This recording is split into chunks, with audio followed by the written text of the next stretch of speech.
Hello అండి, అందరికీ నమస్తే. వెల్కమ్ టు కృష్ణ భక్తి ఛానల్ అండి. అందరు బ్రాహ్మణ పత్నులు కృష్ణుని వద్దకు వెళుతున్నప్పుడు ఒక బ్రాహ్మణ పత్నిని గృహములో పెట్టి బంధించారు అని చెప్పారు కదా. ఆ బ్రాహ్మణ స్త్రీ తన మనస్సును కృష్ణుని యందు లగ్నం చేసి తదేక ధ్యానంతో ఈ శరీరాన్ని విడిచిపెట్టి కృష్ణునిలో లీనమైంది. ఆ సంఘటన చూసిన తరువాత ఆ బ్రాహ్మణులకు జ్ఞానోదయమైంది. సాక్షాత్తు పరమాత్మ బలరామకృష్ణుల రూపంలో వచ్చి వారికి అన్నం పెట్టకపోవడం మహాపరాధం అని మనసులో చాలా బాధపడ్డారు. పశ్చాత్తాపంతో కుమిలిపోయారు. తమ భార్యలకు కృష్ణుని మీద ఉన్న ప్రేమ భక్తి అలౌకికమని, అటువంటి భక్తి తమకు లేకపోయిందని బాధపడ్డారు. మేము ఎవరి ప్రీతి కోసం యజ్ఞములు యాగములు చేస్తున్నామో ఆ పరమాత్మ ఎడల మా భక్తిని చూపలేకపోయాము. భగవంతుని మీద భక్తి శ్రద్ధ లేకుండా మేము చేసే యజ్ఞములు యాగములు వ్రతములు పూజలు అన్నీ వృధా. భక్తి లేని పూజలు వ్యర్థములు. మేము చదువుకున్న చదువులు, ఆర్జించిన విజ్ఞానము, చేసిన కర్మలు అన్నీ నిష్ఫలములు. మేము వేదములు శాస్త్రములు చదివి కూడా ఆ పరమాత్మ మాయకు లోబడిపోయాము. మహా తపస్సులు చేసిన యోగులే ఈ పరమాత్మ మాయను దాటలేనప్పుడు మానవ మాతృలము మేమెంత. మేము పేరుకు బ్రాహ్మణులుగా పుట్టినప్పటికీ భగవంతుని ఎడల మా కర్తవ్యమును మర్చిపోయాము. ఆచారాలు వ్యవహారాలు అని పట్టుకొని వేళ్లాడుతున్నాము. ఏమీ చదువుకోని మా భార్యలు ఈ పరమాత్మ యందు నిష్కళంకమైన భక్తితో ఈ సంసార బంధనములను ఛేదించుకొని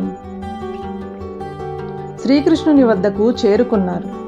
ఉపనయనము, గురుకులము, తపస్సు, ఆత్మవిచారము, సంధ్యావందనము ఇవేవీ తెలియని మా భార్యలు కేవలం ఆ కృష్ణ పరమాత్మ యందు ఉన్న మూఢ భక్తితో కృష్ణుని అనుగ్రహమునకు పాత్రులయ్యారు.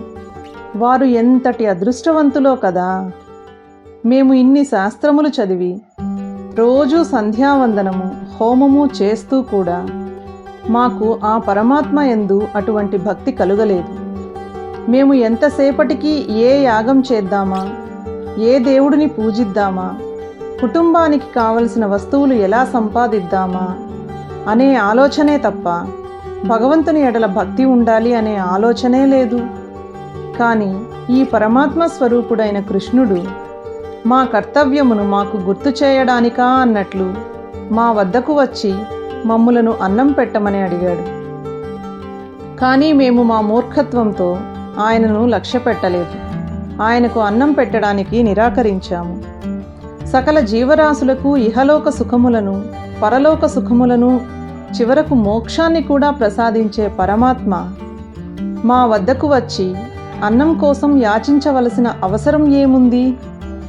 అంతెందుకు, మానవులు దేవతలు తమకు సకల ఐశ్వర్యములు ప్రసాదించమని ఆ లక్ష్మీదేవిని పూజిస్తుంటే ఆ లక్ష్మీదేవి ఎల్లప్పుడూ విష్ణుమూర్తి పాదములను సేవిస్తూ ఉంటుంది.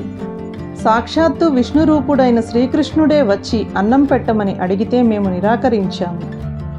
మేము ఎంతటి పాపాత్ములము. మేము చేసే ఈ యజ్ఞములు యాగములు వాటి వలన లభించే ఫలములన్నీ ఆ విష్ణు స్వరూపాలే అని తెలిసి కూడా ఆ విష్ణువే మానవ రూపంతో నందగోకులంలో కృష్ణుడుగా అవతరించాడని తెలిసి కూడా మా అజ్ఞానము వలన అవివేకము వలన మాయ చేత మోహితులమై కృష్ణుని తత్వమును తెలుసుకోలేకపోయాము. అట్టి కృష్ణ భగవానునికి భక్తితో నమస్కరిస్తున్నాము. మేమందరము విష్ణుమాయలో పడి మోహానికి లోబడి కృష్ణుని ప్రభావమును తెలుసుకోలేకపోయాము. ఆ పరమాత్మ మా తప్పులను మన్నించి మమ్ములను క్షమిస్తాడని వేడుకుంటున్నాము అని బ్రాహ్మణులు తమలో తాము చాలా పశ్చాత్తాపపడ్డారు. వారందరూ వెంటనే గోకులమునకు వెళ్ళి కృష్ణ పరమాత్మ దర్శనం చేసుకుందామని అనుకున్నారు. కానీ కంసునికి భయపడి ప్రాణభయంతో ఆ ప్రయత్నాన్ని మానుకున్నారు. కానీ కృష్ణుని పాదములను నమ్మిన వారికి భయం అంటే ఏమిటో తెలియదు కాబట్టి వారి భార్యలు మాత్రం వచ్చిన అవకాశాన్ని సద్వినియోగం చేసుకున్నారు. కృష్ణ పరమాత్మను దర్శించుకొని తమ భక్తిని చాటుకున్నారు అని ఈ విధంగా సుఖమహర్షి పరీక్షిత్ మహారాజుకు కృష్ణతత్వమును వివరించారు. మహారాజా, నందగోకులంలో ఉండే ప్రజలందరూ కలిసి ఇంద్రుడు గురించి ఒక యజ్ఞం చేయాలని అనుకున్నారు. ఈ విషయం కృష్ణునికి బలరామునికి తెలిసింది. ఒకరోజు నందవ్రజములో ఉన్న తన తండ్రి నందుడు, పెద్దలు, ఇతర గోపకులు అందరూ కూర్చుని ఉండగా కృష్ణుడు వారితో వినయంగా ఇలా అన్నాడు: తండ్రి, మీరేదో యజ్ఞం చేస్తున్నారని విన్నాను. ఎవరి గురించి? దేనికోసము? ఏమి ఫలితం ఆశించి యజ్ఞం చేస్తున్నారు? ఈ యజ్ఞమునకు దేవత ఎవరు? ఈ యజ్ఞమునకు యజమాని ఎవరు? కావలసిన సామగ్రి ఏమిటి? దానికి ఎంత వ్యయం అవుతుంది? దయచేసి చెప్పగలరా అని అడిగాడు. బాణముల వంటి ప్రశ్నలను సంధించి వదిలి తరువాత తల వంచుకొని మౌనంగా నిలబడ్డాడు కృష్ణుడు. నందుని వద్ద నుండి ఏమీ సమాధానం రాలేదు. మరలా కృష్ణుడు వారితో ఇలా అన్నాడు: ఆత్మదృష్టి కలవారు, వీడు తనవాడు వాడు పరాయివాడు అనే భేదభావము లేనివారు, ఒకరితో స్నేహము, మరొకరితో వైరము, ద్వేషము, మరొకరితో ఏమీ పట్టనట్టుండడము, ఇవన్నీ భావములు లేనివారు అయిన సాధువులు ఈ ప్రపంచంలో ఏ విషయమునూ దాచిపెట్టరు అని అంటారు కదా. నేను మీకు పరాయివాడను కాను. నా నుండి మీరు ఏ విషయమూ దాచనవసరం లేదు. నేను అడిగిన ప్రశ్నలకు బదులు చెప్పకుండా ఏదో విషయమును దాచిపెట్టినట్లు మౌనంగా ఉండటం తగదు. కాబట్టి నేను అడిగిన ప్రశ్నలకు సమాధానం చెప్పండి. అయినా నేనేం మీకు శత్రువును కాదు. నా వద్ద ఏ విషయములు దాచవలసిన పని లేదు అనుకుంటాను. తండ్రి, మరొక మాట. ఈ ప్రపంచంలో అందరూ కర్మలు చేస్తుంటారు. కొందరు తాము చేయబోయే కర్మల గురించి, ఆ కర్మలు చేసినందువలన రాబోయే ఫలితముల గురించి తెలుసుకొని కర్మలు చేస్తుంటారు. కొందరు తాము ఆ కర్మలు ఎందుకు చేస్తున్నారో, ఎవరి కోసం చేస్తున్నారో, ఏ ఫలితాన్ని ఆశించి చేస్తున్నారో తెలియకుండా మన పూర్వీకులు చేశారు, మనము చేయాలి అనే భావనతో చేస్తుంటారు. అన్నీ తెలిసి చేసిన కర్మలే చక్కని ఫలితములను ఇస్తాయి. కానీ ఏమీ తెలియకుండా ఏదో చేస్తున్నామని చేసే కర్మలు ఎటువంటి ఫలితములను ఇవ్వవు.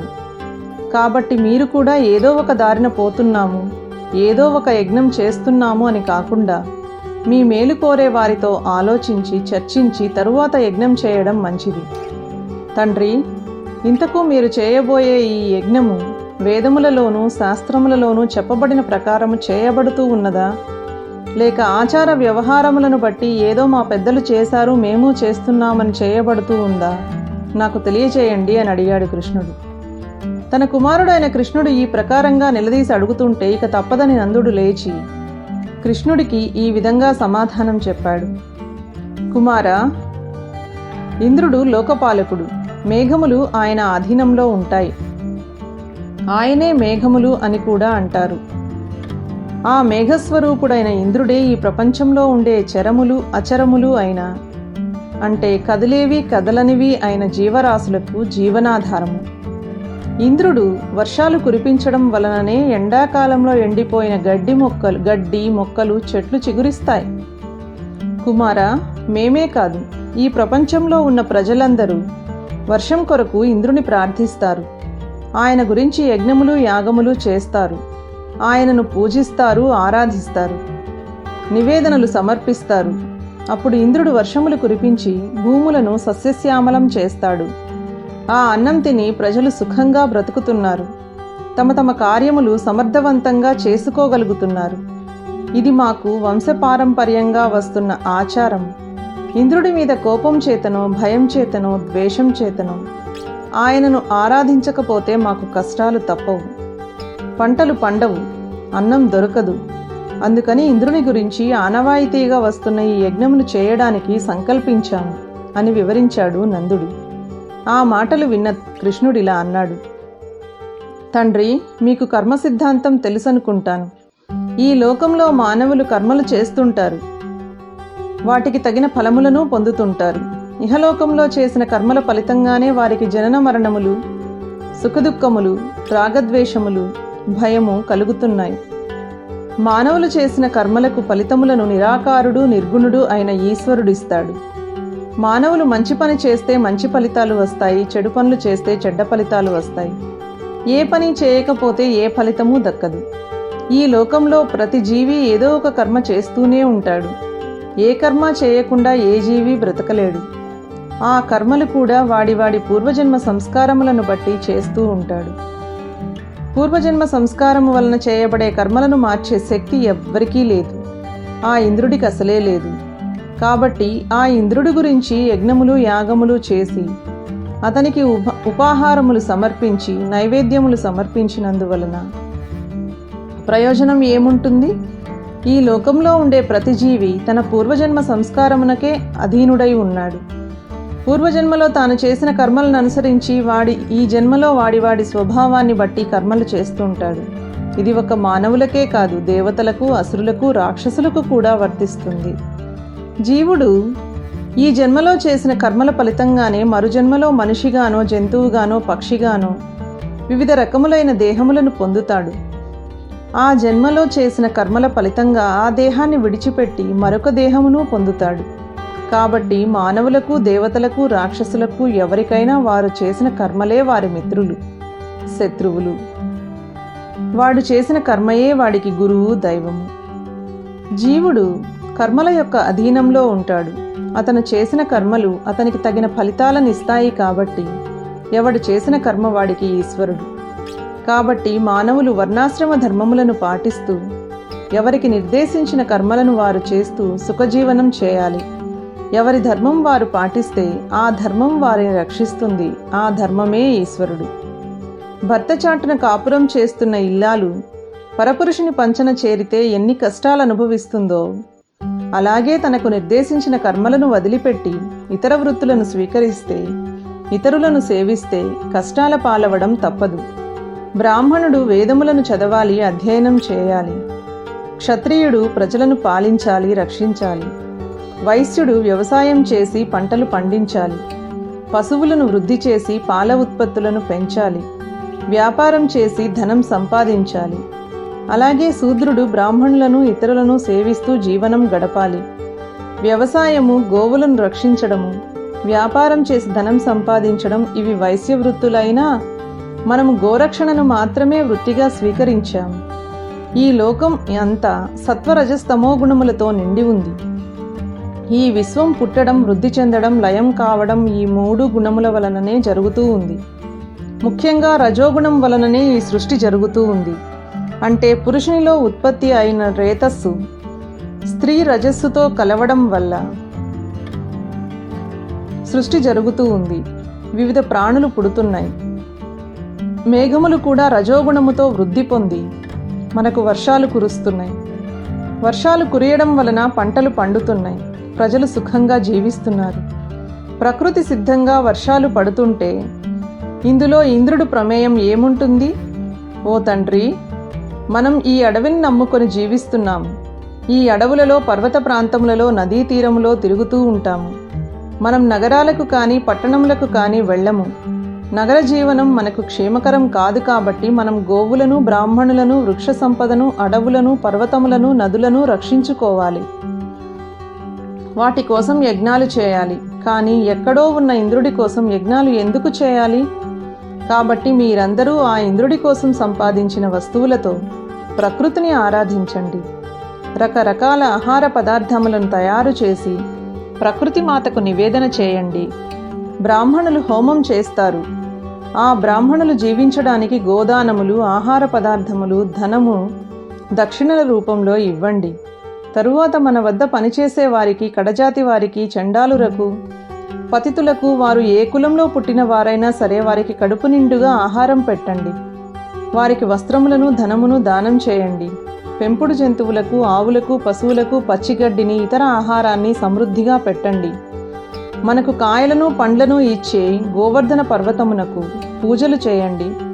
మీరందరూ మంచి వస్త్రములు ధరించండి. చిన్న పెద్ద కులము తేడా లేకుండా పెంపుడు జంతువులు, ఆవులు, పశువులతో సహా మనమందరం గోవర్ధన పర్వతము చుట్టూ తిరిగి ప్రదక్షిణ చేద్దాము.